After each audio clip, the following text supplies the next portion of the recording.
I'm going to try my best to make this video not sound like an e-clip parody, but today I want to get a little bit philosophical about music production and specifically about theming. So let me set you the situation. I get a lot of songs sent to me from various different producers who are looking for feedback on their productions. Now I really like giving feedback like this, but there's always a little bit of feedback that I'm slightly hesitant to give to people. Because usually as soon as I give this kind of feedback that we're going to cover today, they need to rethink their whole writing process for their entire work. This is not like a mixing issue where you can say, okay, give 5 decibels to this element, boost that frequency by this amount, cut that frequency by that amount on that specific element.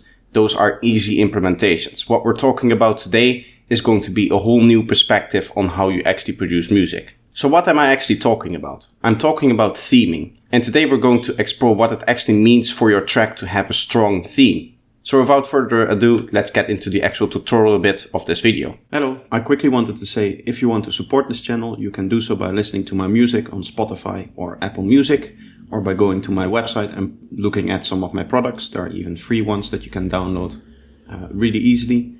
Alternatively, if you're interested in private lessons, I also provide those, and all the information for that you can also find on my website. So this is a project that I sometimes set up where I just do a little bit of analysis from time to time. I'll usually compare some of my tracks to some reference tracks, like right here are some Aztec tracks, and right here are some Outsiders tracks. Those are artists that I really like the theming of. And that's the reason why I focused on these artists to actually compare my tracks to. So let's do a little experiment. I'm pretty certain that you're all familiar with Deep Jungle Walk. If not, have a few listens to it and then come back to this video.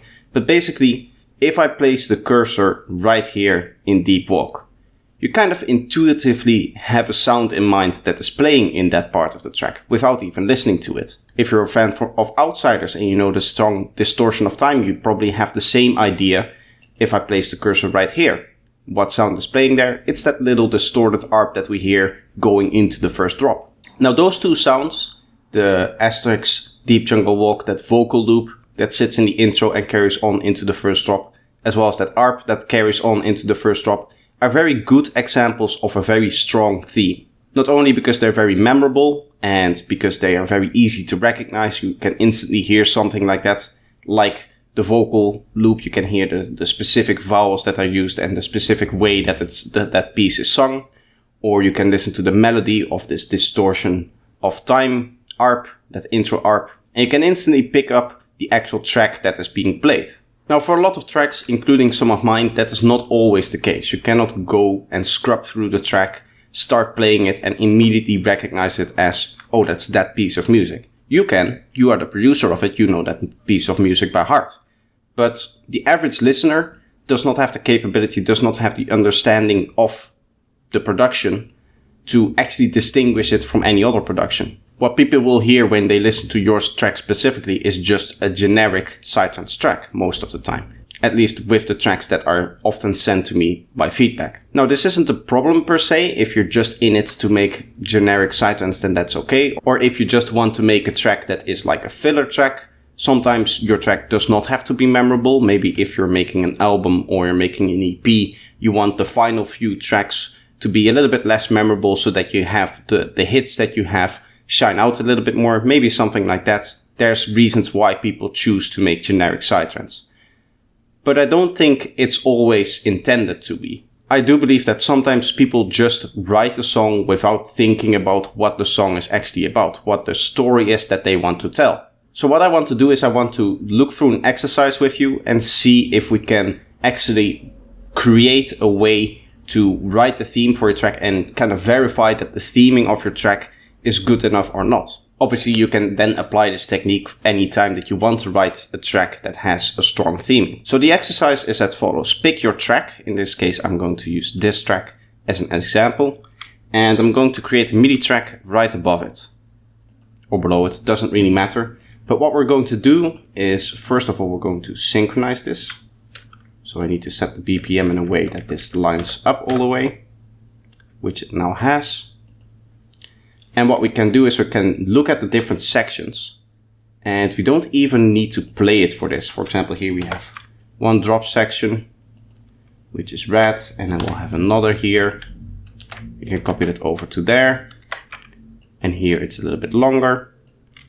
We have a break. Let's make that this color. We have another break here. For the intro, it's a little bit ambiguous if it's just a complete intro or if there's a little pre-drop here. So for now, I'm going to go like this. What we're basically doing is we're dividing up the track into different sections, right?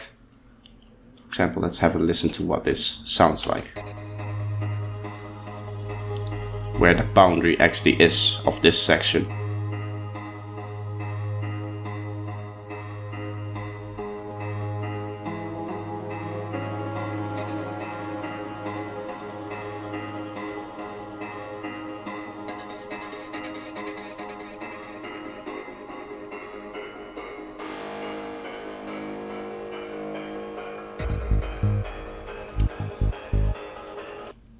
I think that's a good approximation. This is kind of like the intro, and then we have the bass coming in, little pre-drop, and then we go into the drop.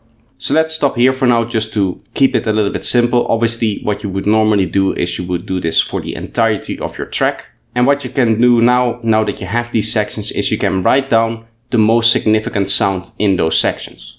And the way that you want to do this is you want to look at it from a whole track kind of view. Obviously, the most significant sound in all of the drop parts is going to be the kick, second, the bass. But those are parts that play in the whole track. You're going to have a kick in the bass here, a kick in the bass here, and a kick in the bass there and there. The question that I want to pose is, what is the distinct, most important sound for that part? Do you have one sound that you can just identify and say, okay, this is what I can remember this part of the song by? So for example, listening to this intro here,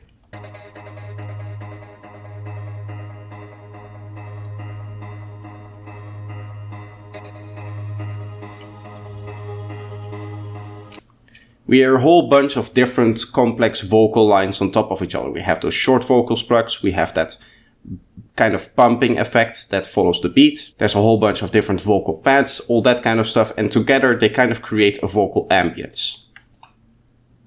So this will be vocal ambience. Now for this next section, the bass comes in. And as I said before, the bass really isn't a main theming element in the way that we think of it. But in this case, it's kind of like an exception, because it's not playing with the kick. It is a little bit strangely processed, and it's something that grabs your attention. It is not normal for a track like this to have a bass line that is playing outside of the parts where the actual drop is. It's also not a filtered in rolling kick and bass like you hear in countless other sidelines tracks. It's something unique. So here I'm going to say the bass. Let's continue with this part of the drop and let's just have a listen to it.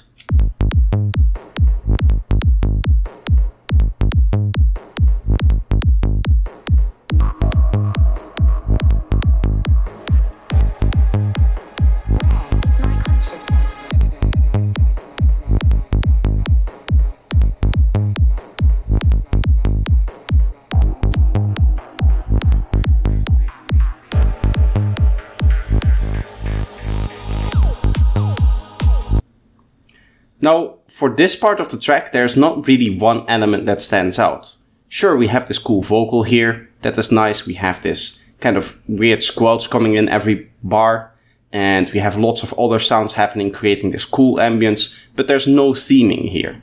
So what I'm going to do to denote that is just to disable the clip here. This is going to be a part of the track where there is no theming. So now let's look at the next part.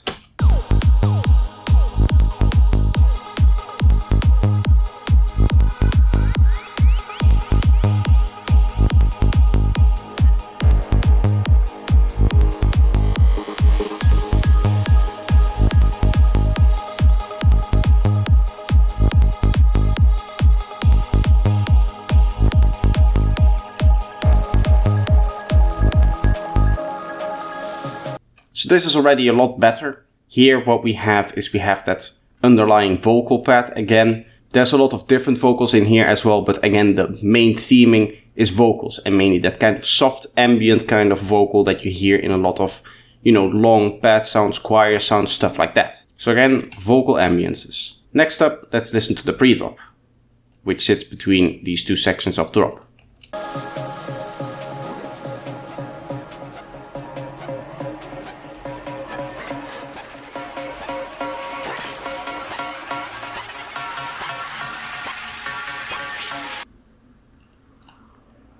So here we have this plug that we can really hear.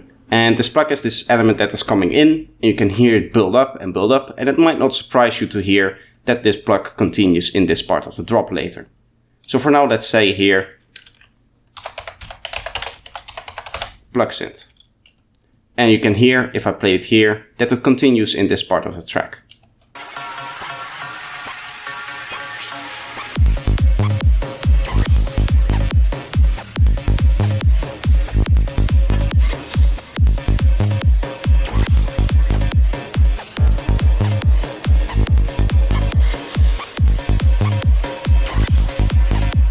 Now again, it is flanked by different other elements that help support it, but this plug sound always stands on top. It is always the primary lead sound that we are focusing on in this part of the track. So now let's listen to the next part here. Let's see what we can hear here.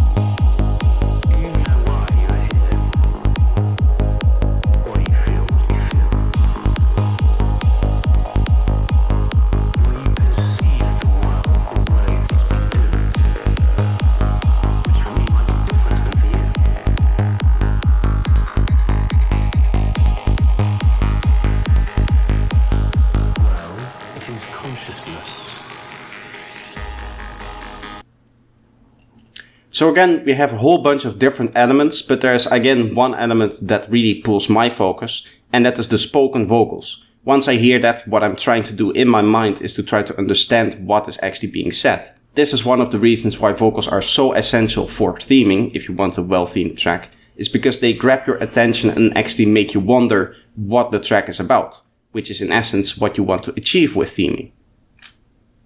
So here we can write vocals. Let's say spoken. And we can go on and create a whole big list of all the theming elements in different parts of the track. Now you can see that I'm never putting two elements here. I never have the issue, in this production at least, of multiple themes kind of not collaborating well and both trying to grab the attention. I am always trying to really put my focus into one sound or a collection of one sound forming one theme. The other thing that you see is that there is sometimes no theming at all. Sometimes you want to give the listener a break of listening to a theme so that when the theme comes back or you bring in a different theme, it is more impactful. So what I'm trying to tell you with this is if you're doing this exercise on your production, it doesn't matter if there are parts where there's no element filled in. What matters is that A, you don't have too many of those parts. You can see a vast majority again here in just this section. If we delete this, a vast majority is still nicely themed.